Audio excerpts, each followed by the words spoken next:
नमस्कार, मी डॉक्टर विकास दिनेश वर्गाले गेली 18 वर्षे इचलकरंजी येथे कान नाक घसा तज्ञ म्हणून काम करत आहे. आधी थोड्या दिवसापूर्वीच गणेश विसर्जनाचा प्रोग्राम अगदी जोरात झाला. डॉल्बीसुद्धा अगदी जोरजोरात वाजल्या. डॉल्बीच्या ध्वनी प्रदूषणामुळे कान गच्च होणे, ऐकायची कमी येणे, कानात आवाज, कंटिन्युअस आवाज, गुई अशा तक्रारी होऊ शकतात. युजली ह्या तक्रारी थोड्या वेळाने कमी होऊन जातात, पण जर या तक्रारी 24 तास जर जास्त राहिल्या तर मात्र कायमस्वरूपी कानाची ऐकायची कमी आणि टिंटस हा त्रास आयुष्यभर राहू शकतो. म्हणून याच्यासाठी उपचारासाठी पहिले 72 तास म्हणजे 3 दिवस हा अतिशय गोल्डन पिरियड महत्त्वाचा असतो. या जर 3 दिवसाच्या आत जर त्याची ट्रीटमेंट चालू केली तर कान पूर्ण व्हायची शक्यता जवळपास 70 ते 80% असते.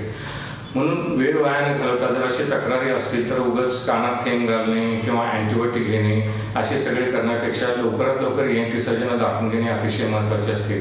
कानाला मशीन लावून तपासणे म्हणजे ऑडिओमेट्री करणे हे सुद्धा फार महत्त्वाचे असते.